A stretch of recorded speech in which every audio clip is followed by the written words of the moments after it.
Merci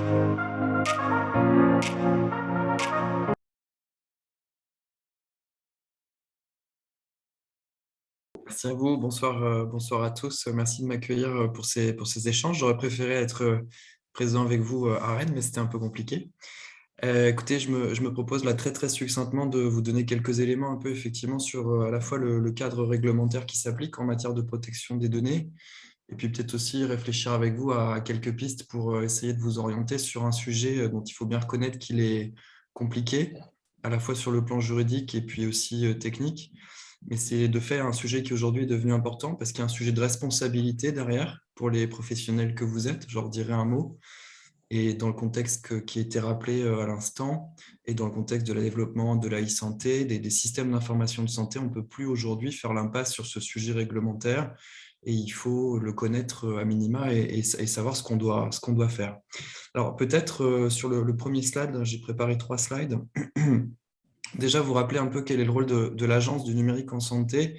Donc, cette agence est un GIP, un groupement d'intérêt public dont la gouvernance est partagée entre le ministère de la Santé, l'assurance maladie, la CNSA, et depuis moins de 2 ans, les régions, avec les grades et les ARS.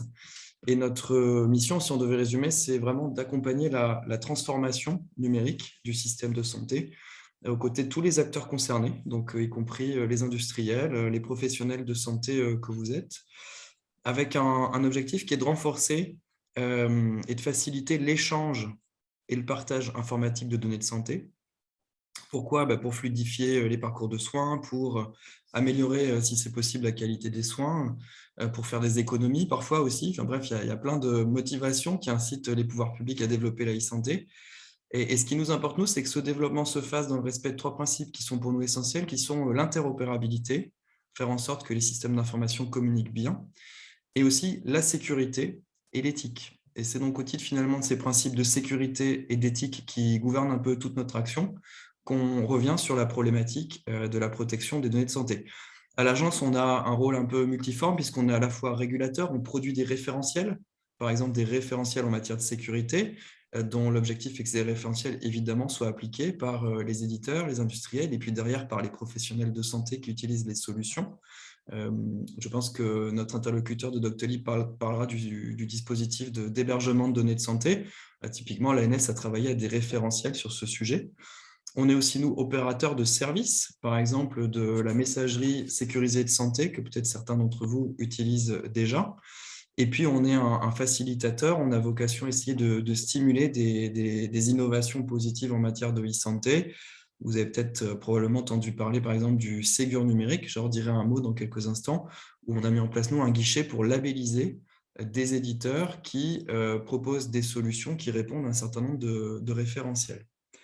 Donc, je le disais, interopérabilité, mais aussi sécurité éthique. Et sur le sujet de la protection des données, qui est un sujet qui ne relève pas exclusivement de la responsabilité de l'ANS, pas du tout, j'y reviendrai.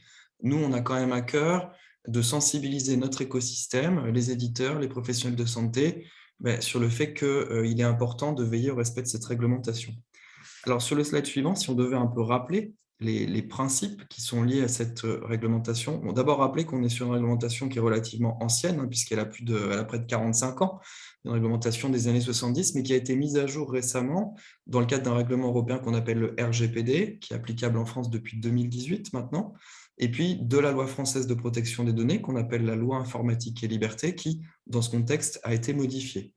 Donc, pour mémoire, le principe, c'est que ces règles posent des principes de protection des personnes physiques, donc par exemple des patients, quand des informations personnelles, ce qu'on appelle des données personnelles qui les concernent, sont enregistrées dans un traitement informatique. Donc, toutes les informations relatives au parcours de soins, aux coordonnées du patient, relèvent de cette réglementation et les systèmes d'information que les médecins utilisent, du coup, relèvent de ce type d'obligation. Le RGPD prévoit un régime de protection renforcé pour les données de santé, qui sont considérées comme des données sensibles dans la loi, au même titre que d'autres typologies de données un peu particulières, comme les données sur les opinions syndicales, politiques, religieuses, les données sur la vie sexuelle, les données génétiques. Voilà, il y a dans le RGPD un panel de données qu'on appelle sensibles, qui font l'objet d'une protection renforcée, par des obligations un peu particulières qui peuvent exister sur, dans certains cas, la nécessité, par exemple, d'aller demander des autorisations pour mettre en place certains fichiers, notamment en matière de recherche médicale, l'obligation parfois de recueillir le consentement des personnes concernées pour mettre en œuvre des traitements, et puis tout simplement un niveau d'exigence renforcé. La Commission nationale de l'informatique et des libertés, la CNIL, qui est le régulateur sur ce sujet, produit des référentiels. Et dans le domaine de la santé, évidemment, elle va produire des référentiels qui sont un peu mieux-disants sur les questions de sécurité informatique, par exemple, ou sur les questions de protection des droits des patients. Donc, dans ce contexte, les médecins, les praticiens que vous êtes sont astreints au respect d'un certain nombre de règles dans la manipulation des outils informatiques que vous utilisez lorsque vous collectez ou vous traitez de la donnée sur vos patients. Alors, l'obligation principale, enfin, à laquelle on pense peut-être le plus vite, c'est l'obligation d'assurer la sécurité informatique de vos données, c'est-à-dire veiller notamment à ce que ces données ne soient pas altérées, détruites ou surtout communiquées à des tiers non autorisés. C'est tout le sujet des violations, des fuites de données dont on parlait à l'instant.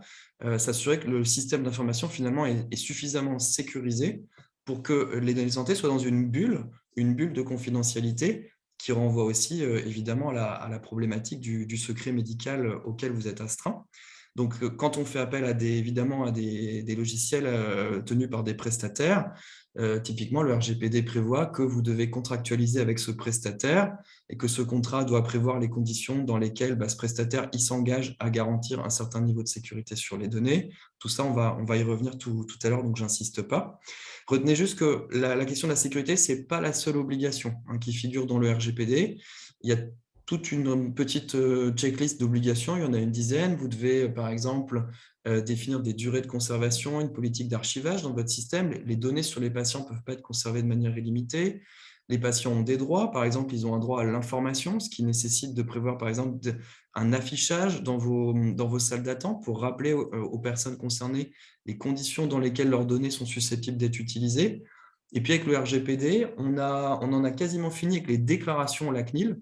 Ça rappelle peut-être des souvenirs à certains d'entre vous, mais aujourd'hui, il n'y a quasiment plus de déclarations à faire à la CNIL. C'est remplacé par une obligation nouvelle qu'on appelle la documentation de la conformité. Vous devez tenir à disposition de la CNIL en cas de contrôle ou en cas de contentieux une certaine documentation, notamment une fiche registre qui décrit les conditions de fonctionnement de votre traitement. Et puis, dans certains cas, quand vous êtes dans une activité de groupe avec un volume, une volumétrie dans vos traitements que la CNIL a défini dans une recommandation à plus de 10 000 patients, vous avez d'autres obligations de type désigner un délégué à la protection des données qui sera un peu le référent sur ces sujets et rédiger ce qu'on appelle une étude d'impact. Alors, je ne m'étends pas plus parce qu'on pourrait en parler des heures. Dans les slides qui vous seront communiqués, je vous mets des liens, notamment vers un référentiel de la CNIL qui vous présente de manière plus détaillée les obligations dont je vous parle, qui renvoie aussi à un guide qui avait été publié par le CNOM en 2018, dans lequel vous trouverez d'ailleurs en annexe des mentions d'informations de type que vous pouvez afficher dans vos salles d'attente, des exemples de fiches registres. Bref, cette documentation qui n'est pas trop longue à lire pourra, je pense, utilement vous orienter. Et je ne vais pas plus loin là-dedans, mais vous voyez qu'il y a un certain niveau de complexité parce que ce sont des concepts que vous ne maîtrisez pas forcément et c'est bien normal parce que ce n'est pas votre cœur d'activité, vous avez plein d'autres choses à faire. Mais c'est important d'être un tout petit peu éclairé quand même sur l'existence de ces obligations parce qu'en termes de responsabilité aujourd'hui, vous êtes confronté à une responsabilité un peu multiforme. Le respect de ces obligations, le non-respect de ces obligations peut conduire à des sanctions pénales, peut conduire à des sanctions financières qui peuvent être prononcées par la CNIL ou par le juge. Il y a évidemment un sujet d'image pour les professionnels, un sujet réputationnel pour les professionnels que vous êtes. Et puis, il y a aussi un sujet disciplinaire, parce que comme ça renvoie beaucoup à la question du secret professionnel, du secret médical, ça peut, pourquoi pas, donner lieu aussi à une procédure disciplinaire. Je vous ai mis des liens dans les slides vers des décisions de sanction de la CNIL, puisque la CNIL, depuis maintenant quelques années, peut prendre des décisions de sanction. Et il y a eu, alors il n'y en a pas des tonnes, mais il y a des décisions qui existent à l'encontre de médecins que je vous ai mis, qui étaient liées à des questions de sécurité que vous pourrez regarder. Et la CNIL a aussi sanctionné d'ailleurs des éditeurs de logiciels dans le domaine médical. Donc, ça vous donnera un exemple de ce qui peut se passer comme type de contrôle et donc de la responsabilité qui existe derrière. Donc, pour résumer, on est là sur un sujet juridique parce que derrière, avec un sujet de responsabilité, mais au-delà, on est clairement sur un sujet déontologique, éthique, hein, puisque ça touche à la protection de la vie privée des patients. Vous n'êtes pas seul par rapport à ces sujets. D'abord, ce sont des responsabilités qui peuvent être partagées entre plusieurs praticiens quand vous êtes dans une activité groupée. Et puis au-delà, surtout, comme vous faites appel à des prestataires informatiques, à des éditeurs, ces éditeurs, ils partagent un certain niveau de responsabilité avec vous et il ne faut pas hésiter à leur demander conseil puisqu'ils ont une obligation de conseil sur ces sujets. Donc, ils doivent pouvoir vous orienter sur les obligations qui vous incombent et ils doivent souvent, d'ailleurs ils le proposent, vous assister, vous aider pour essayer de vous organiser pour être correctement outillé au regard de ces obligations. Et j'ajouterais que les pouvoirs publics, l'ANS, au sein de laquelle je travaille en ce moment, et d'autres, l'assurance maladie, le ministère de la Santé, travaillent sur tout un tas de dispositifs dont vous avez entendu parler. Donc, je vous parlais du Ségur numérique il y a un instant, qui est un système de financement actuellement à l'équipement des éditeurs. On subventionne en ce moment des éditeurs de logiciels pour qu'ils proposent, notamment aux médecins libéraux, des montées de versions logicielles gratuites, sans reste à charge, pour que ces logiciels que vous utilisez puissent communiquer avec le dossier médical personnel, puissent utiliser la messagerie sécurisée de santé ou d'autres outils sur lesquels les pouvoirs publics travaillent. Dans le contexte aussi, vous en avez forcément entendu parler de Mon Espace Santé, avec la messagerie citoyenne, par exemple, qui va vous permettre de communiquer de manière sécurisée avec vos patients. Je ne sais pas ce que vous pensez de tous ces outils qui sont actuellement en cours de développement, mais ce qui est sûr, c'est que ces outils, on les construit en essayant de faire en sorte que justement, ils répondent à toutes ces exigences de sécurité et de conformité aux règles du RGPD. Donc, dans un contexte où l'informatique se développe et où l'informatique est devenue un peu incontournable, ces outils-là qui sont promus par les pouvoirs publics ont au moins l'avantage d'être des outils qui sont à peu près propres sur les sujets RGPD, sur les sujets de sécurité, et qui donc, dans les années qui viennent, de par leur utilisation, ont vocation à vous sécuriser et à limiter votre responsabilité sur ces sujets. Donc, c'est vrai que moi, je pense qu'il faut les regarder d'un peu près et peut-être saisir les opportunités là, qui existent en ce moment, puisque là, il y a un grand développement de tous ces outils qui sont mis à votre disposition, dans un contexte d'ailleurs à moyen terme où l'utilisation de ces outils a vocation, il faut être clair, à devenir obligatoire dans ce qu'on appelle l'opposabilité. Voilà, et pour terminer, puisque j'ai déjà été un peu long, vous dire, dernier slide, que la régulation sur ces sujets, ce n'est pas l'Agence du numérique en santé au premier chef, c'est d'abord la CNIL qui est le régulateur sur ces sujets, qu'il y a de plus en plus de contentieux judiciaires aussi sur ces sujets, et que nous, à notre niveau, au sein de l'agence, notre rôle, c'est d'abord et avant tout d'accompagner les éditeurs, les professionnels que vous êtes, pour vous aider dans la compréhension de vos obligations et dans la mise à disposition d'outils qui vont vous aider à respecter ces obligations. Et comme j'ai dépassé mon temps de parole, je m'arrête là. Et à votre disposition pour toute question.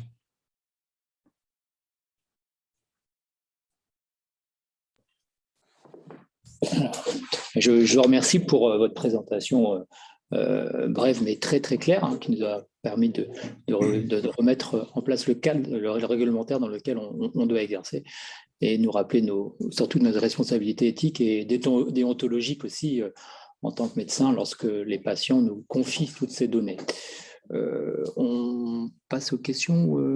On a eu des questions de... Non, il n'y a pas de questions pour le moment. Pour le moment, il n'y a pas de questions. Est-ce que dans la salle, on aurait des questions sur le cadre réglementaire des données de santé vu par M. Dejean de Passano?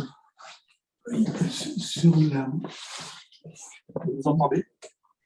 Allez-y, oui, je crois que je vous entends pas trop mal. La question était, vous avez, donc Éric Vermel-Québec, je suis pédiatre et élu à l'URPS. La question était, vous avez soulevé le devoir de maintenir l'intégrité des données de santé que nous conservons.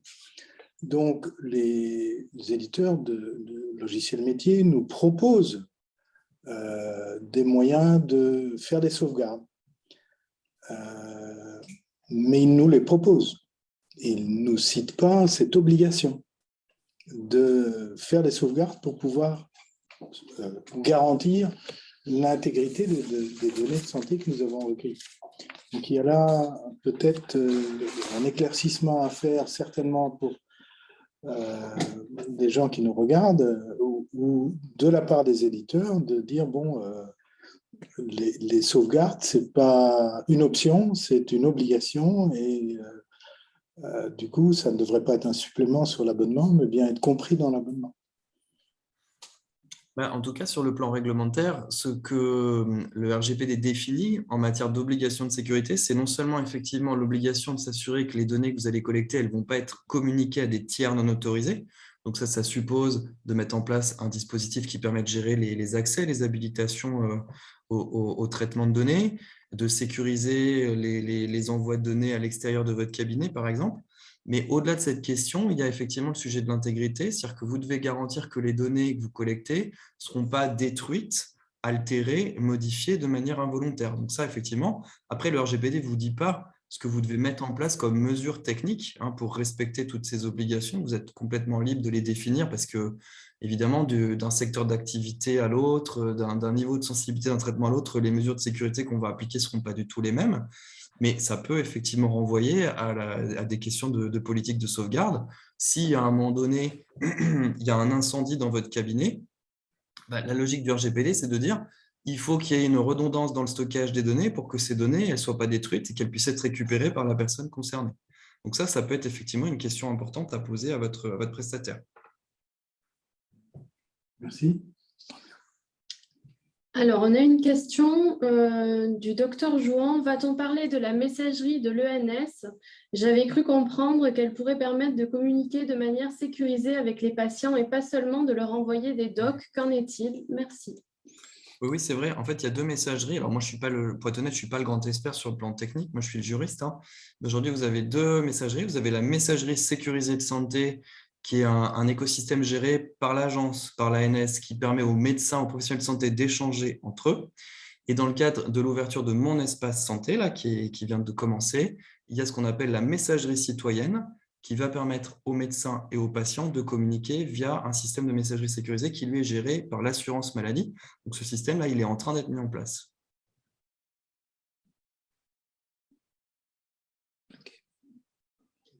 J'ai une question pour le juriste, Dr Labarthe. Est-ce que, avec la granulométrie, là, un petit peu, la responsabilité qu'on soit seul ou 10, elle est la même, on est bien d'accord.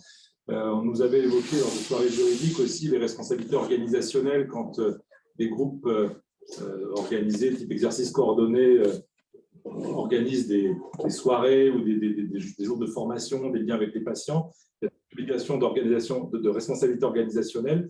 Est-ce qu'il y a aussi des assurances, justement, quand on voit les groupes, les communautés professionnelles, les maisons de santé pluriprofessionnelles, des obligations assurantielles, parce qu'on sait que plus il y aura de personnes à manier ces données de santé, plus il y a des risques qui sont du coup des risques partagés, on va dire. Alors, disons que l'exercice, le partage de données de santé peut engranger des risques plus importants. Il peut aussi, encore une fois, permettre de mieux répartir la responsabilité. Il peut avoir une conséquence, je le disais tout à l'heure, sur les obligations qui vous incombent, parce que typiquement, le RGPD prévoit des obligations un peu complémentaires de documenter justement comment vous vous organisez quand vous manipulez des volumétries importantes de données en rédigeant ce qu'on appelle une étude d'impact, par exemple. Alors, sur le plan assurantiel, aujourd'hui, il y a des assureurs qui proposent des polices d'assurance en matière de sécurité des systèmes d'information. Il faudrait déterminer dans quelle mesure d'autres types de polices d'assurance sont susceptibles de s'appliquer. Il faudra regarder précisément, je ne suis pas tellement en mesure de vous répondre là, mais il peut y avoir un sujet de savoir si vous êtes assuré sur ces questions et sur les questions de sécurité informatique, ça me semblerait assez prudent de l'être. J'aurais une question, moi, c'est pour les médecins qui exercent en établissement, et en établissement privé comme moi, et on utilise le logiciel métier de l'établissement. Est-ce que c'est l'établissement qui est responsable de l'hébergement des données via l'éditeur qui propose aux praticiens via une redevance en général, et l'information qui doit être affichée au cabinet, comme vous dites, est-ce qu'elle doit être affichée à l'entrée de l'établissement ou dans tous les cabinets via la direction ou via par exemple le département d'anesthésie dans lequel j'exerce? Alors ça, c'est une question où il n'y a pas de réponse type parce qu'en fait, le RGPD définit une notion qui est celle de responsable de traitement. En gros, le RGPD dit celui qui est responsable, c'est celui qui détermine les finalités ou les moyens du système d'information. Donc, quand vous allez aller pratiquer dans un établissement, a priori, c'est plutôt cette entité juridique qui met à votre disposition son système d'information, qui a vocation à engager sa responsabilité, à devoir documenter sa conformité, à y indiquer, par exemple, qu'elle fait appel à un certain nombre de praticiens qui vont avoir accès au système. Donc, moi, je verrais plutôt les choses comme ça.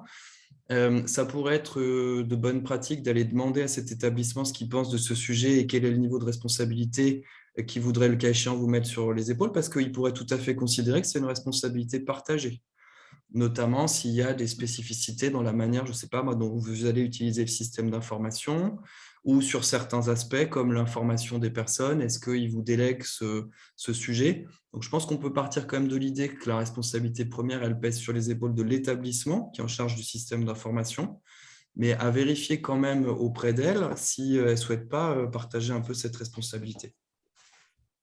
Ouais, et sur les messageries, on va dire internes, les listes de mails ou les supports mails professionnels sur lesquels nous demandent d'échanger les directions, on a eu nous, un rappel à l'ordre, on va dire, par notre direction, d'arrêter d'échanger des données de dossiers médicaux entre praticiens, par exemple un oncologue, un chirurgien, un anesthésiste et un autre chirurgien, sur d'autres supports que la messagerie ou sécurité de l'établissement.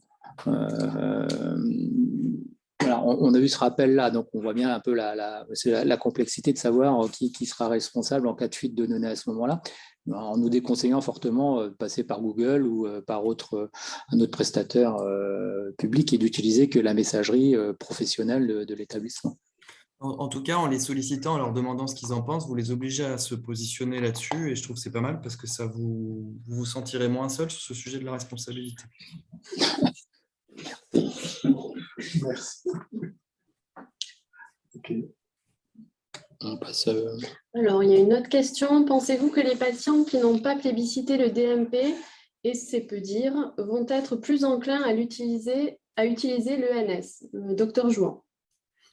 Bon, écoutez, d'abord, ce qu'il faut dire, c'est que sur le plan purement juridique, ils vont être fortement incités à l'utiliser parce que jusqu'à présent, on était sur une démarche volontaire. Pour que le DMP soit ouvert, il fallait le demander. Maintenant, on est sur une démarche dite d'opposition, d'opt-out, c'est-à-dire que ça va être ouvert automatiquement, sauf pour les personnes qui vont exercer leur droit d'opposition. Dans les textes là, qui ont été adoptés récemment, de la même manière, d'ailleurs, les professionnels de santé, les médecins, ils vont avoir une obligation de principe d'alimenter le DMP avec un certain nombre d'informations médicales, sauf dans certains cas où le patient va s'y opposer ou dans certains cas où le professionnel pourra retenir certaines données.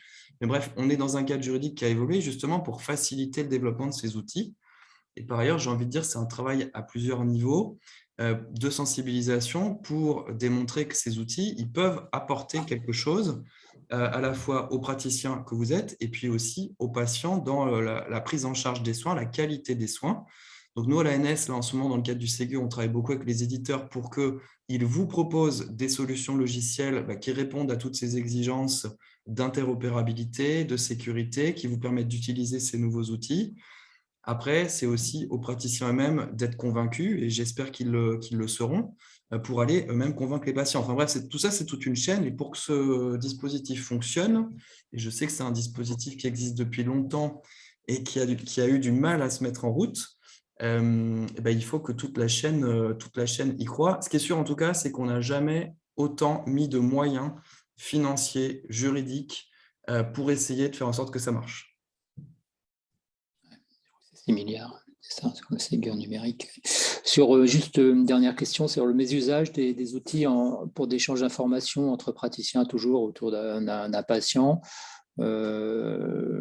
C'est proscrit maintenant, WhatsApp, SMS, pour échanger entre praticiens sur une information médicale au sujet d'un patient. On est bien clair sur ce sujet.